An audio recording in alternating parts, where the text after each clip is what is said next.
was born in Brussels, Belgium, January 8th, 34.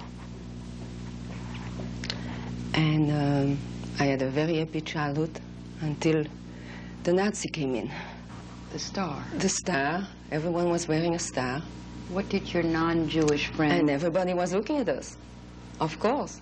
And when I wanted to have a good time and play with the other kids, I would take off the star. And my mother would yell and scream, and she said, you cannot do this, you cannot do this. You are a Jewish little girl, and you must wear the star. That's what they want. That's what they want. I remember just she telling me that. And I said, but the kids don't want to play with me if I wear this. And until that note came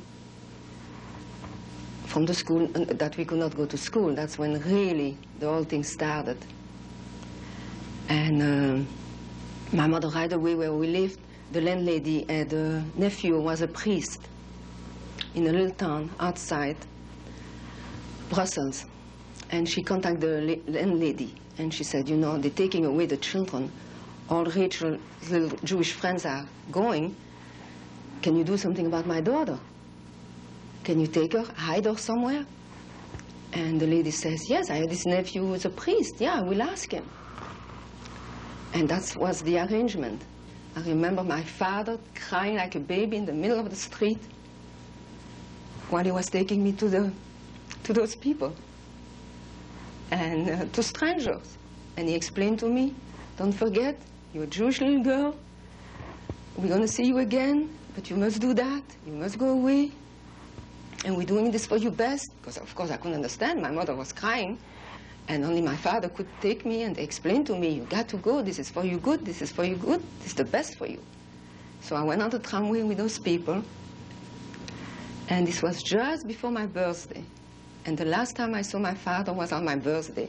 He took a chance and went to the priest's house to see me. And he had sewed up a little suit for me. As I told you, he was a tailor. And he came in, and I was hiding behind the door. I wanted to surprise him. And the priest said, oh, yes, I changed my name. My name was no more Rachel, of course. It was Rosa Le Fleur. That was my first name. I had about 3 other names. And it was Rosa Le Fleur. And the priest, Theodor Kunsch, I see him right in front of me. I love him. He says, Rosa, Rosa, come on. I have a surprise for you. And I said, oh, really? And I was scared. I thought maybe something would happen. And I hid behind the door. I didn't know it was my father. Then I heard his voice. And there he was. And the last time I saw my father, he had this suit for me. And he had a little watch on the suit. It was green. I will never forget it. And my mother could not come because they were arresting people all over. And if they came as a couple, they would have arrested them together. But they were arrested the week after. And they were sent to Malines. And how they were arrested, I have to tell you the story. As I told you, the landlady who got the priest to save me could not take the pressure. And she went to the Gestapo. Yes, this is a fact. And she went to the Gestapo, and she said, you must come to my house. I'm hiding Jews. Come and get it. People went that far to denounce other people, to hurt other people, to build, actually build things, to destroy human race. And by the way, not only Jewish people suffer. I mean, I can tell you, nuns were shot. And the mother of my priest, I call him my priest, she was ironing my clothing one day, and the Gestapo came in, and they said, we know you're hiding a Jewish child. And she said, absolutely not. I am not. You can look all over. I'm not hiding a Jewish child. They put her in front of the house, and 6 Nazis were, I saw it from my own eyes because I was down in the cellar. And she said, no, you can shoot me. I don't have a Jewish child here. And this was the mother of the priest. So there were people that were so courageous, so marvelous, and yet the contrary is so absolutely disgusting that it's too much of a difference of human being. I don't understand how you can call the whole thing human race. It's monsters, and then there's the human beings. It's weird. I feel very weird sometimes. I feel weird because I say to myself, why did I come out of it? I mean, if my mother had said, let's hide together, I wouldn't be here.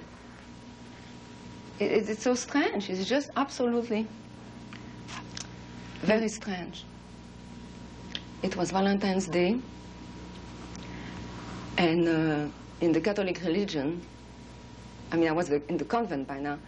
In the Catholic religion, it's a big holiday, of course, and all the children are supposed to walk and have a good time together, and you choose a mate for the day, kind of, and you have this big basket, and everybody grabs a name from the basket, and that's who you're supposed to go the whole day with, you know, to play with and to go with. And in the middle of this happy affair, the priest came in the room, and he called me over, and he says, Rosa, Rosa, don't tell anyone, but I must take you away. Don't tell anyone that where you're going, who you're going with. Don't say a word, just come with me. And I said, I want to have a good time. What you talk? I don't want to go with you. You know, I'm having a good time. No, you must come, you must come. And of course, I went. He took me to Mons. That was a town. And we walked. We walked day and night. We would stop in farms at night and sleep on the floor, wherever. And there would be always someone to give us food. And that's where he told me that my parents had been taken, that I will not hear from my parents for a while. And then I just had to do what he said to me to do. He will take me to another convent, to another, where there will be other children and all, not to tell anyone. So we got to Mons, walking. I don't know how we got there, but we were walking, walking, walking constantly. How far? I really don't know how far it is from Mons. Wow, approximately. I could not say, can't think straight. Never mind. It was a few days and a few nights. And we got there. The first thing the nun did, they changed my name again. There I was Geneviève Lebrun. And I said, why do I have to change names like this? But that's what it was, Geneviève Lebrun. That's where first I went to church, I went to Mass, I went to communion, I went to confession. They told me to be a little girl in a convent. I mean, forget what was the past. That's what you live now, and you are hidden, you are hiding, and you must be like the other children. And I went to Mass, and I loved it, by the way, because it was a life with other people. I wasn't running anymore. I was settled a little bit. And I like that. I must say, I was very happy there. I remember things, very tender moments with nuns who came at night to dock me, to cover me, and said, Geneviève, ne pleure pas, ne pleure pas. And I remember they would teach me in the dark how to go to Mass because I didn't know what to do, and they would say, you must learn because all the other children will find out that you don't know how to do this. And you must know how to do this because, you know, you're here now. And I love them all. I mean, I have moments, beautiful moments. Then I went to another convent and many other places, always walking during the night, following people who would take us to those places, until we hit Louvain. Louvain is a seminar. It's a very big convent, and it's a seminar. They teach the priests to become priests, and they have 6 nuns who cook for them, and I have this little house on the side who cook for them and make the laundry and all that, and that's where I was with those nuns. And one day the Gestapo came in, and the Carmelite, they were Carmelite nuns, and as you know, the men cannot go there It's one of their rules. They cannot see men. And they knock on the door, and we wonder with the guns and all, that we want a Jewish child. We know you have a Jewish child there. And the nuns say, absolutely not. Absolutely, we don't have anybody here. And they broke the door. And what I will never forget is that the 6 nuns, they had big basket of laundry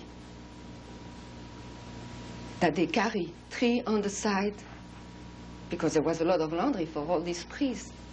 And they pushed me in that laundry to hide me. And they put all the linen on top. That happened like in 1 second. And that's how I was safe, in that basket. And they play a game, like they were carrying the laundry. And the Gestapo was looking all over. And I was in that basket, with the laundry on top of me. And that's one way I escaped that time. But then for some reason, it started all over. And I had to keep on going from one place to another. Now, why they wanted a 7-year-old child, I will never understand, never. And other children, of course, also.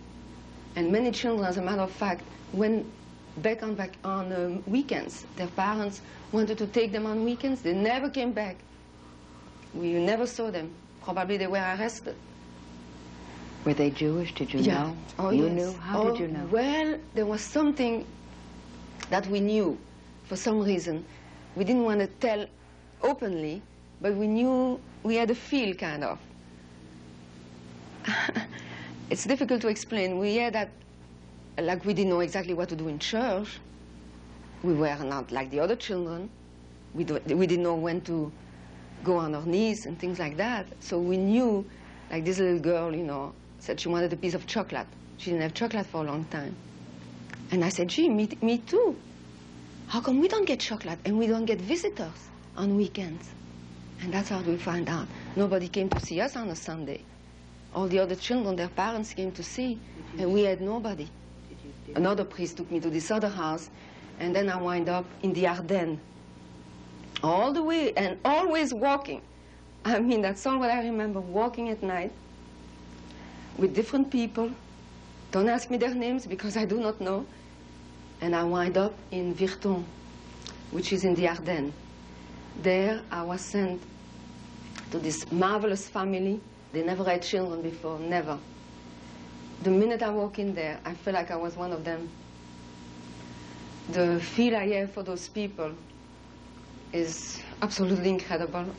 When I came to their house, I was so used to going to Mass in the morning, to 6 o'clock in the morning Mass, that I would beg them to wake me up and send me to Mass 6 o'clock in the morning, because I was used to it in the convent. And I loved it, and I would cry if they did not wake me 6 o'clock in the morning. Did they know you were Jewish? Yes. This man was with the Resistance, the Belgian Resistance. In his youth, he was a colonial in the Congo. He had seen a lot of danger in his youth. And when the Nazi came into Belgium, he was one of the Resistance. He used to blow up bridges and, you know, whatever he could do. And when he heard there was need to hold a little child, he took me in. There also, I changed my name again. In Virton, I was Marie-Rose Dupont. Why? I mean, the whole thing is so absolutely incredible. And as I grow older, it's getting worse. It's absolutely getting worse. And to this day, he writes to me, Marie-Rose Dupont sometimes. And I begged him, call me Rachel, call me Rachel. I mean, you know, this is a long time, call me Rachel. And I still get letter, Marie-Rose. Ma chère petite Marie-Rose. Like I was a child of his. And one day, after 9 months, the war was over, 9 months, I'm sitting there in the classroom. And this nun walks in. And without a word, she just looked at me. And I just knew my mother was right there. For 2 weeks before, I had made such a life. I could not sleep. I was screaming, my mother, and for 3 years, I never even thought of them. To me, my parents had left me. And I was very mad at my parents, because I didn't understand. To me, I was only a child, and they had left me to all these strangers. And it was hurting me very much. And all what I remember, I didn't want to see my mother. Because to me, she had left me. Little did I know that if I had gone with her, we would have been both in the oven. Because that's what they would do. They would put the mother and the child right in the oven. But those days, all what I knew, as a child, she had left me. And when I saw her, I didn't even want to go to her. She was right there in the principal's office from the convent. And emaciated, I mean, I didn't even know it was my mother, only they told me it was my mother. And it took me a long time to understand that she saved my life. That if she didn't hide me, I wouldn't be here to tell you the story. I just wouldn't.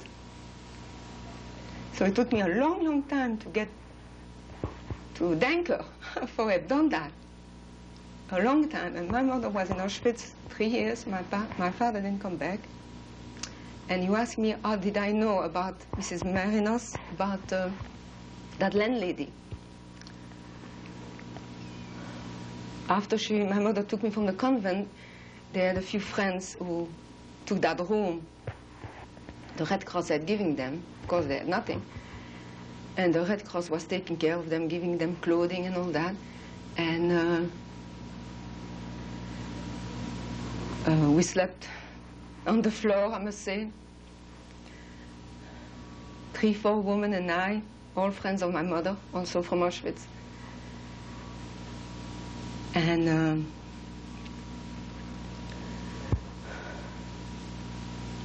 one day my mother says, you know, we have to go back to see Mrs. Marinos. We went back, we rang the bell. The lady opened the door. She looked at us like we were ghosts. She fell on the floor. She kissed my mother's feet. She didn't know what to say. She says, I did that to you. I did that to you. I am the one who denounced you. Will God ever forgive me? I will never forget that scene. Never, never. And then when my mother said, I know it's you who gave us sin, because one of the Gestapo said, we know you are Jews because the landlady told us so. But when she fell on her, when she saw us, she could not believe we were alive. She couldn't believe it. And she admitted that she did that. My mother was only 30 years old. And she was a beautiful woman. She still is. And that is kind of how a person can see so much and be still, you know, happy sometimes. She has sad eyes. She's not in good health, of course. But how can a person like that go back to life after seeing such horrors? Has always been very intriguing to me. After the war, as I told you, the Red Cross helped all these people, IAS and all these organizations came about. And my mother met her second husband, who also came out from Auschwitz and lost his wife in Auschwitz, on the line to get food in the Red Cross place where they would get food. And that's where she met her second husband. And they married. And a few years later, they had a son, which I think is absolutely incredible, because the two of them with a number and coming from hell, and they have this beautiful boy. After that, I think I believe in God when I think about my brother.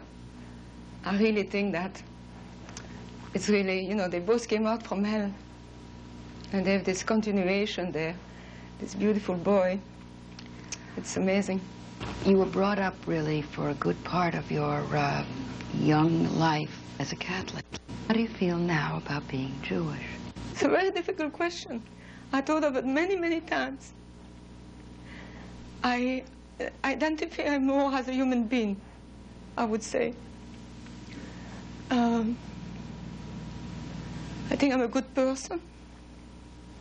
and I help people, and that's what I want to do. I don't care if I'm Catholic, Jewish, or whatever. I want to finish my life as a good person and help people the way I can. Children? To be children, oh yes, I work a lot with children. You have children? I have children. I have 3 beautiful children. They raised Jewish? Yes, they are, but they know all about the past. They know about the beautiful people who saved my life. And one problem with that, they are confused also. And that's the truth. And I can see why. I really can see why.